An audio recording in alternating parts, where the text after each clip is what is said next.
So this old Craftsman is not worth fixing and selling to somebody. It's missing too many things. There's quite a few problems with it. It's not worth selling it on to somebody, even at 40 bucks. And at that price, it'd probably be tough to get rid of it anyways. But let's go over what's wrong with it. First off, we're missing the handle, which without the handle, doesn't really matter anyways, because the control cable is completely seized up, so that's why they removed it. This cable doesn't go to the self-propel system, it goes to the bag, I believe, on these. But this is what they were using to ground out the magneto. It's got electric start on it. I don't have the charger, and I doubt the batteries are even still able to take a charge. It does still have the key and ignition though. The pull cord needs to be sorted out. Probably won't replace it because I don't really want to put any actual money into this if I don't have to. The gas cap is still there. Hopefully it still vents and does its job, but this is completely broken off. I did flip it over. The blade is in really good condition. So they must have replaced the blade not too long ago because it's not gouged up or anything. It's in really good shape. Kind of surprised about that. As far as I know, the self-propel works because when I was moving it around and releasing it and pulling it back, I could feel the little bit of tension that it put on the wheels. So most likely this machine only needs a carb cleaning, and by rights, that's really all it's going to get. I did have it over on side. Well, we could do to add a little bit of oil, I guess. That's not going to hurt anyone. Couple bucks worth of oil. So let's get started. First thing we're going to do is pull off the beauty cover, pull off that side cover, get access to the carburetor, and see what we're working with here. 5/16.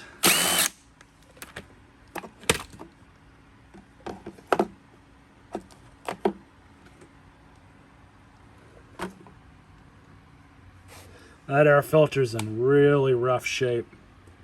Maybe that was causing the starting issue.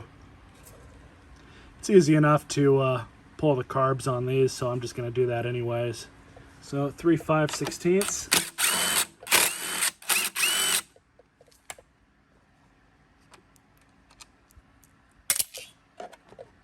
That's in rough shape.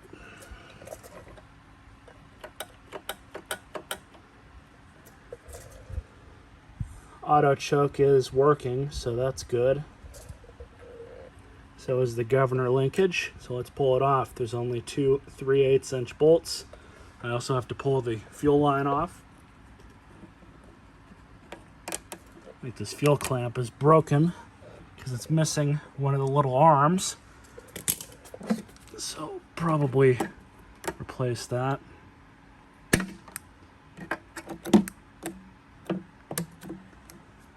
I already checked the tank, by the way, it is bone dry. So let's pull this carb off. 3/8.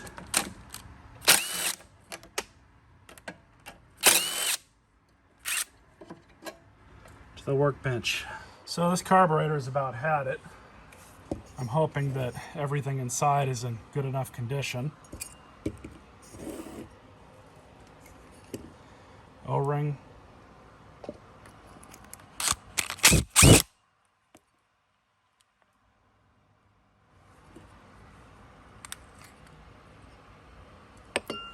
They normally don't come off that easy.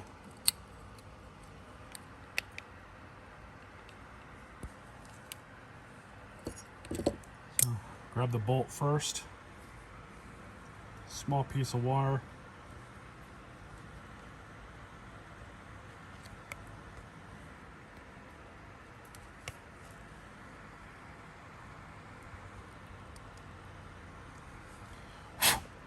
It's clean now. So what I'm going to do here is where these like to plug up on these carburetors with the automatic choke is right here and right there. So I'm going to spray some carb cleaner into both of those holes.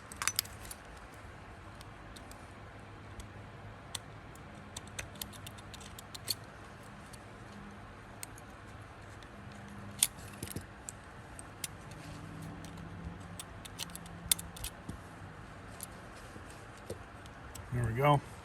Ready for reinstallation. I don't want to replace this O-ring, so that's why I was all careful with it.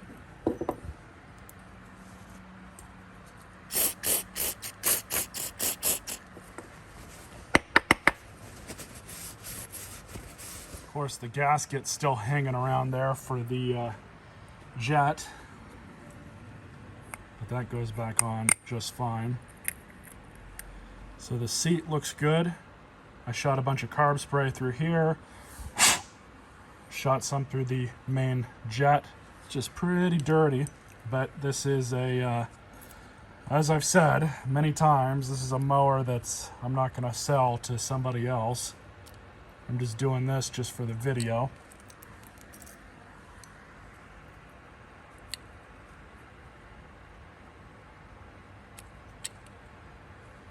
This O-ring is pretty ratty. There's no way around that. I don't even know if we're going to get a proper seal out of it. But this is one of those situations where the old grit that's on here is probably helping it make a seal. So I'm not going to mess with any of that.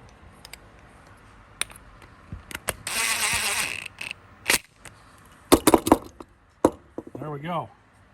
And of course, I just came to the realization that I have no more of these gaskets.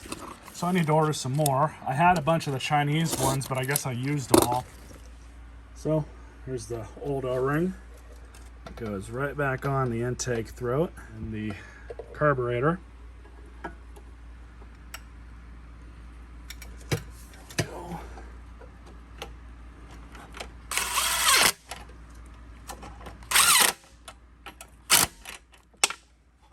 Just to install the choke vane.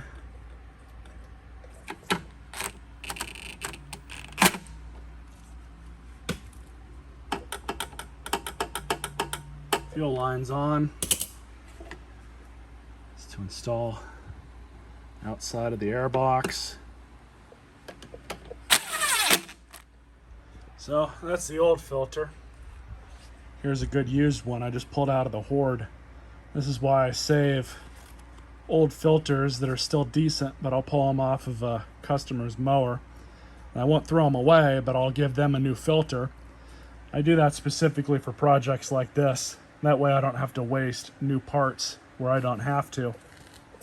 So just throw this in.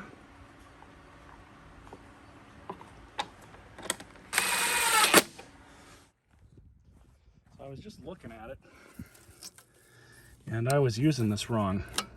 All right, let's see what she does now.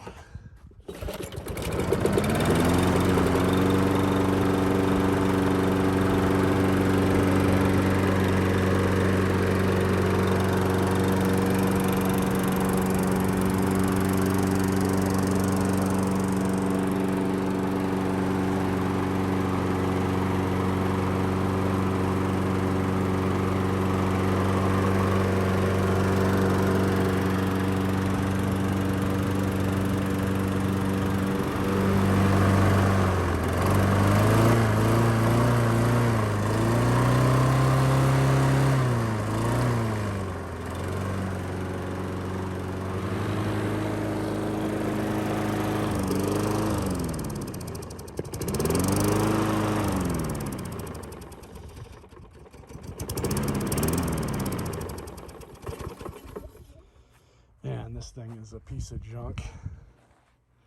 I can't believe I got it running, but that's really a testament to how reliable these old Briggs Quantum engines are. They can take so much abuse before they just will not work at all. This one seems to run perfectly fine. Hope you guys enjoyed this video. Stay tuned for more.